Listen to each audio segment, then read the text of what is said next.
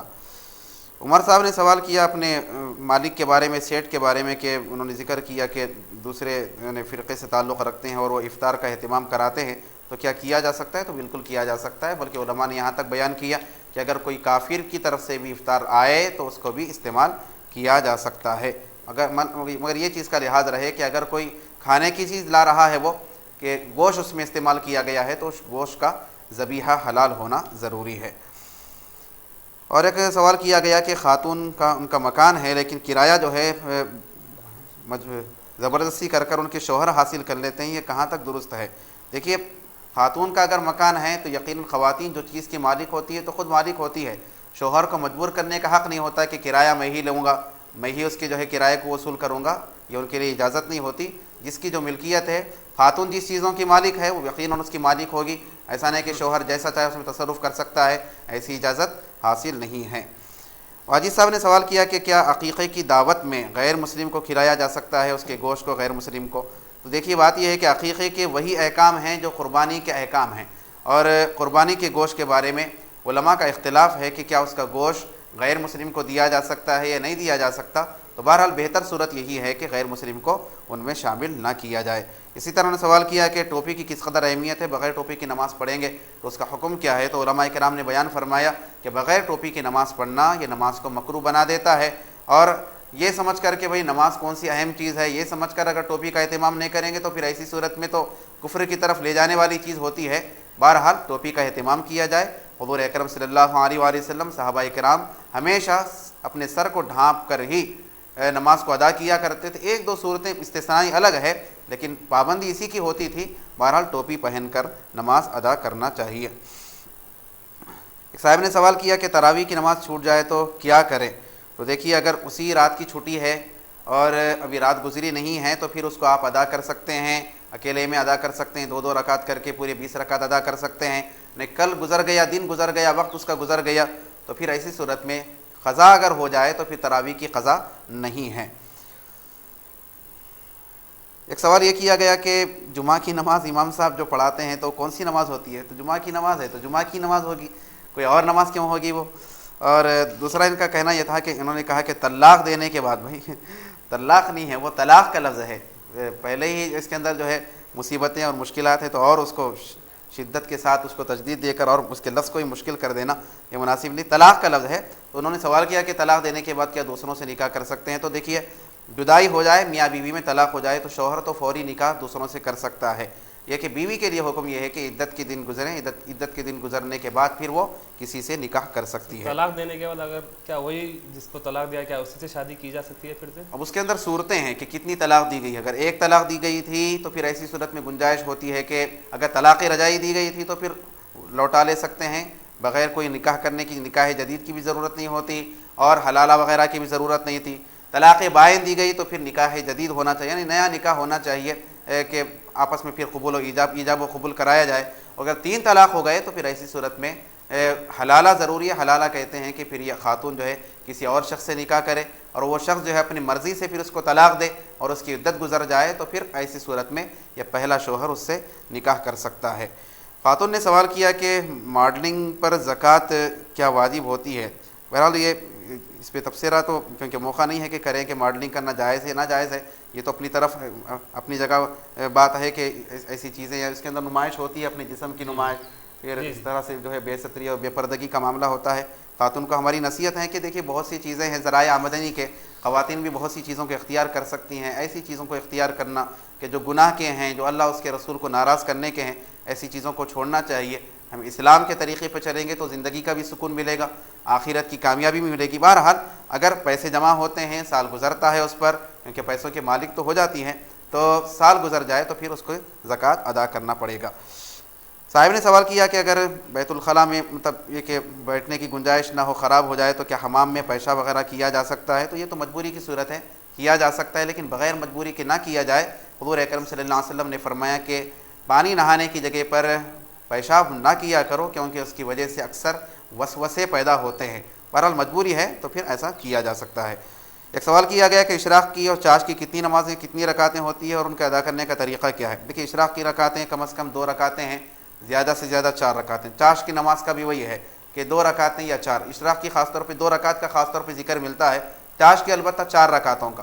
حضور اکرم صلی اللہ علیہ وسلم نے فرمایا کہ جو کوئی فجر کی نماز پڑھ کے وہیں پر بیٹھا رہتا ہے, اس کے بعد پھر 2 رکعتیں ادا کرتا ہے, تو اس کے لیے وہ 2 رکعتیں ایک حج اور ایک عمرے کی طرح ہو جاتے ہیں, اتنا ثواب. اور چاش کے لیے 4 رکعتوں کا تذکرہ ہے, اس کا طریقہ 2 رکعت کر کے اس کو ادا کرنا چاہیے. ایک سوال یہ کیا گیا کہ بعد نماز جمعہ جو سلام پڑھا جاتا ہے وہ کس امام کے قول سے ثابت ہے چاروں ائمہ میں سے.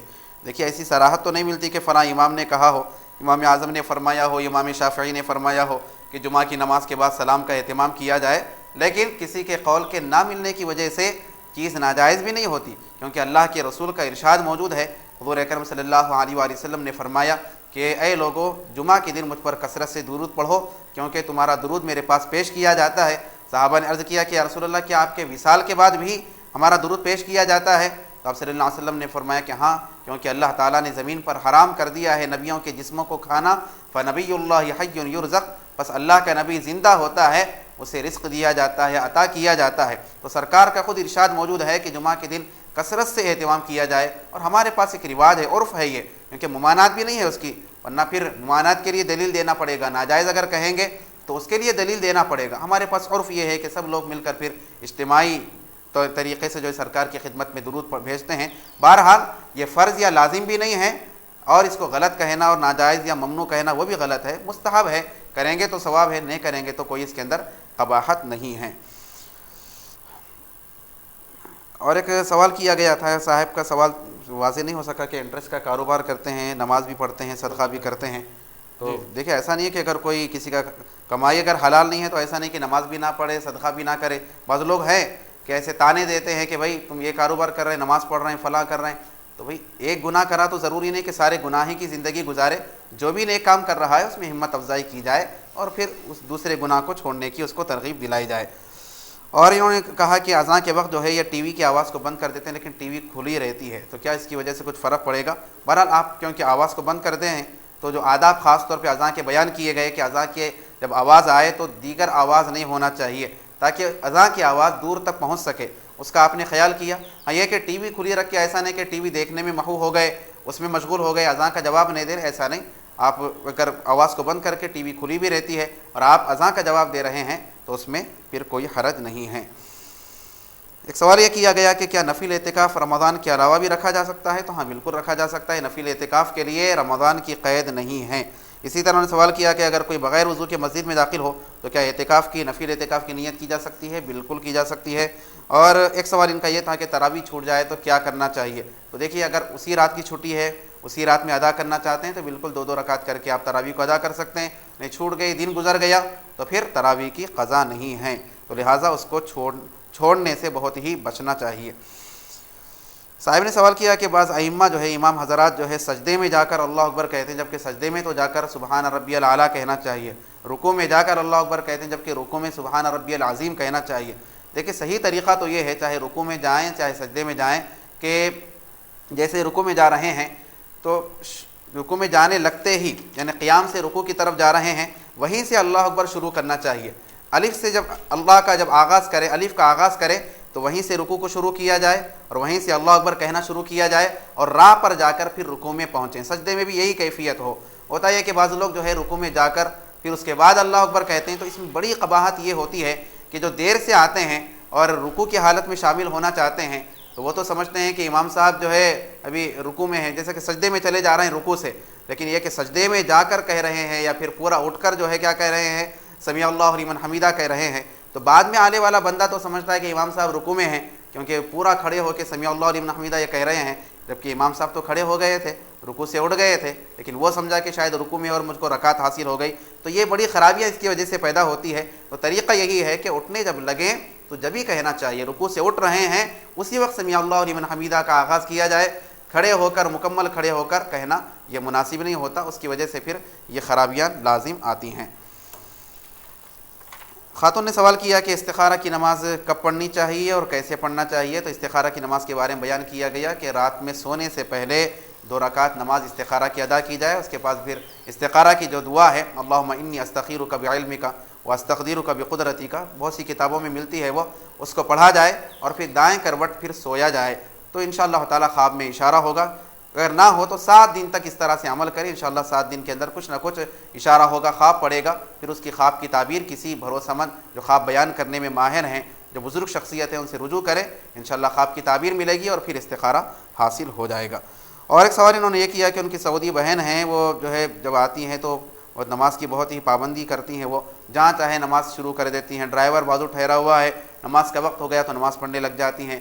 کہیں شاپنگ ہال میں چلے گئے، نماز کا وقت ہو گیا تو وہاں شروع ہو جاتی ہیں. تو کیا کرنا ایسا صحیح ہے؟ تو دیکھیے، اگر نماز کا وقت ہو گیا ان کا اور اندیشہ ہے کہ گھر جا کر نماز ادا کریں گے تو پھر اس کے اندر نماز کے چھوٹ جانے کا اندیشہ ہے، تو بالکل ان کا عمل صحیح ہے. اور کسی کے نماز پڑھ رہی ہے بندی، کیونکہ نماز کا وقت ختم ہونے کے قریب ہے، اگر ڈرائیور وغیرہ ہے یا کوئی اور بھی اجنبی مرد ہے، کسی کی نظر اس پہ پڑتی ہے تو اس کی وجہ سے ان کی نماز متاثر نہیں ہوگی، کیونکہ یہ تو جتنا ہو سکتا ہے پردے کا اہتمام ہے.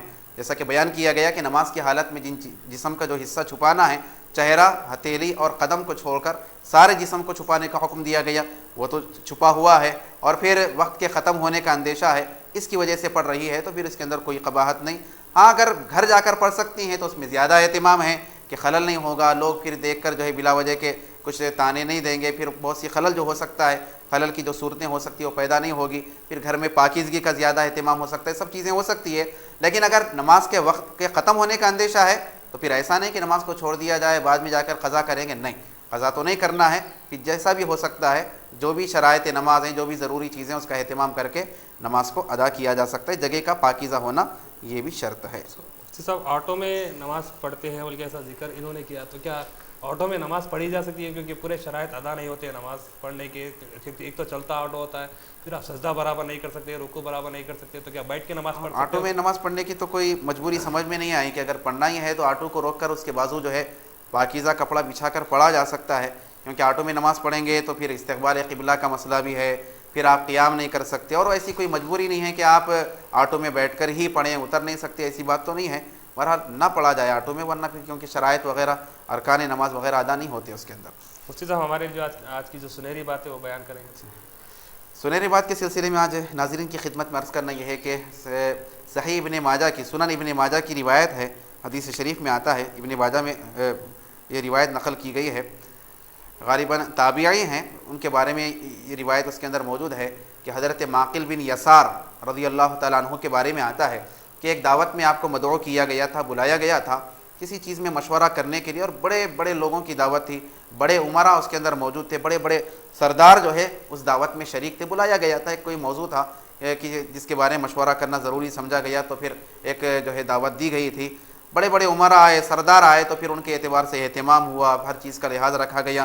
جب کھانے کی باری آئی، مشورہ وغیرہ ہو گیا، جب کھانے کی باری آئی تو یقیناً جب بڑے بڑے سردار ہیں، بڑے بڑے جاگیردار اور بڑے بڑے عمراء آئے ہیں، آپ بھی کیونکہ مسلمانوں کا ایک مسئلہ تھا تو مشورے کے لیے آپ بھی تشریف لے گئے تھے. جب کھانا کھانے کی باری آئی، کھانا رکھا گیا، اب کھانا جیسے ہی شروع کیے تو ہوا یہ کہ آپ کے ہاتھوں سے نوالا چھوٹ کر نیچے گر گیا. تو حضرت معقل بن یسار رضی اللہ تعالیٰ عنہ جو ہے سنت نبوی کے مطابق اس دانے جو گر گئے تھے اس کو آپ صاف کر کے آپ تناول کرنے لگے، کھانے لگے. تو وہ جو سردار بیٹھے ہوئے تھے، بڑے بڑے دولت مند بیٹھے ہوئے تھے، آپ کی طرف گری ہوئی نظروں سے دیکھنے لگے، حقارت کی نظروں سے دیکھنے لگے کہ یہ کیا گری ہوئی حرکت ہے. اور فوری خادم آیا اور آ کر کہنے لگا کہ حضرت یہ آپ کیا کر رہے ہیں، اتنا سارا کھانا سامنے رکھا ہوا ہے، اس میں سے کیوں نہیں کھاتے، یہ کیوں گرا ہوا اٹھا کر کھا رہے ہیں. اور کہنے لگا کہ یہ کیوں حقیر حرکت کر رہے ہیں. تو حضرت معقل بن یسار نے جب سنا کہ کیوں حقیر حرکت کر رہے ہیں، گری ہوئی حرکت کر رہے ہیں، بہت سے لوگ ایسے ہی سمجھتے ہیں کہ گویا کہ پلیٹ کو صاف کرنا گری ہوئی حرکت ہے، ذرا بڑے ڈائننگ ہال میں کھانا ہوا تو دانے ویسے ہی چھوڑ دیتے ہیں، اس کو صاف کرنا سمجھتے ہیں کہ عیب کی بات ہے. تو اسی طرح سے وہ سوچنے لگے اور آ کر اس طرح سے خادم کہنے لگا کہ آپ نے کیوں گری ہوئی حرکت کر رہے ہیں، سامنے کھانا موجود ہے، کیوں گرے ہوئے دانوں کو اٹھا کر کھا رہے ہیں، نوالے کو. تو جیسے آپ نے سنا تو پھر آپ غضبناک ہو گئے اور آپ نے سب ان سرداروں کی طرف، ان عمراء کی طرف، بڑے بڑے سرداروں کی طرف، بڑے بڑے سردار تھے وہاں پر، ان کی سب کی طرف اشارہ کر کے فرمایا کہ اترک سنت نبی لہؤلاء الحمقاء، کہ تاریخی جملہ آپ نے فرمایا کہ کیا میں ان بیوقوفوں کی وجہ سے میرے نبی کی سنت چھوڑ دوں؟ یہ سرداروں کی رعایت میں میرے نبی کی سنت کو ترک کر دوں؟ کیونکہ نبی کی سنت کی حقیر سمجھنے والے بیوقوف ہی ہو سکتے ہیں. تو فرمایا کہ کیا ان بیوقوفوں کی وجہ سے میرے نبی کی سنت کو میں ترک کر دوں؟ تو ناظرین یہ جذبہ پیدا کرنے کی ضرورت ہے. معاملہ یہ ہوتا ہے کہ بہت سے لوگ جو ہے دین کی تعلیمات پر عمل کرتے ہیں، دین کے احکامات پر عمل کرتے ہیں. کسی نے اگر تانا دے دیا تو پھر پست ہمت ہو جاتے ہیں، سمجھتے ہیں کہ لوگ ایسا کہہ رہے ہیں لہذا چھوڑ دیتے ہیں. بلکہ عزم تو یہ ہونا چاہیے، آپ سنت پر چل رہے ہیں تو پھر احساس کمتری کی ضرورت نہیں بلکہ احساس برتری ہونا چاہیے کہ اللہ کا شکر ہے کہ میں سنت کو اپنا رہا ہوں، سنت کے مطابق زندگی گزار رہا ہوں، سنت پر عمل کر رہا ہوں. ایک فخر کی کیفیت ہونی چاہیے، شکر کی کیفیت ہونی چاہیے، نہ کہ یہ کہ لوگ مجھ کو گری ہوئی نظر سے دیکھ رہے ہیں. دیکھیں گے تو پھر وہ بیوقوف کہلائیں گے، یقیناً وہ احمق کہلائیں گے. کیونکہ نبی کی سنت سے بہتر کون سا طریقہ ہو سکتا ہے؟ نبی کے بتلائے ہوئے طریقے کے مطابق اس سے بہترین طریقہ کون سا ہو سکتا ہے؟ اس کو غلط سمجھنے والے یقیناً بیوقوف ہی ہو سکتے ہیں. تو یہ جذبہ پیدا کرنے کی ضرورت ہے کہ نبی کی سنت کو اپنایا جائے، اس پر فخر محسوس کیا جائے، اس پر پابندی کی جائے اور اس پر پھر رب کی بارگاہ میں شکر بجا لایا جائے. نہ کہ احساس کمتری ہو اور اپنے آپ کو کمتر سمجھنے کا احساس ہو، نہ اپنے آپ کو جو ہے کمزور سمجھنے کا احساس ہو. یہ احساس پیدا ہونے نہیں دینا چاہیے. اللہ تعالیٰ ہم تمام کو توفیق عطا فرمائے. صاحب کل کا ایک خاتون کا ایک سوال یہ تھا کہ اگر کسی دیوان خانے میں یعنی ڈرائنگ روم میں میرج بیورو ہو اور اگر دیوار پہ ہر جگہ فوٹوز لگے ہوئے ہیں تو کیا اس صورت میں مجبوری کی حالت میں کیا وہ روم میں قرآن یا نماز پڑھی جا سکتی ہے؟ دیکھیے قرآن پڑھنے میں تو کوئی ممانعت نہیں ہے، لیکن نماز کے لیے جیسا کہ حکم دیا گیا کہ سامنے کسی جاندار کی تصویر نہیں ہونا چاہیے، تو پھر ایسی صورت میں وہاں پر آپ نماز نہیں پڑھ سکتی. ہاں کوئی کپڑے سے اس کو ڈھانپ دیں، تصاویر کو ڈھانپ دیں تو پھر پڑھنے کی آپ کے لیے اجازت ہوگی. بہت شکریہ مفتی صاحب جو آپ نے اپنے قیمتی وقت میں سے اس پروگرام کے لیے وقت عنایت فرمایا. ناظرین وقت تو آ جاتا ہے پروگرام کے اختتام کا. ہماری گفتگو چل رہی تھی اعتکاف کے حوالے سے، لیکن یہ ہماری گفتگو مکمل نہ ہو سکی، تو انشاءاللہ تعالیٰ کل پھر ہم اس موضوع پر گفتگو کریں گے. تب تک کے لیے آپ کے میزبان محمد عبداللہ قادری اور MQ TV کی ٹیم کو اجازت دیجیے. جزاک اللہ. السلام علیکم ورحمۃ اللہ.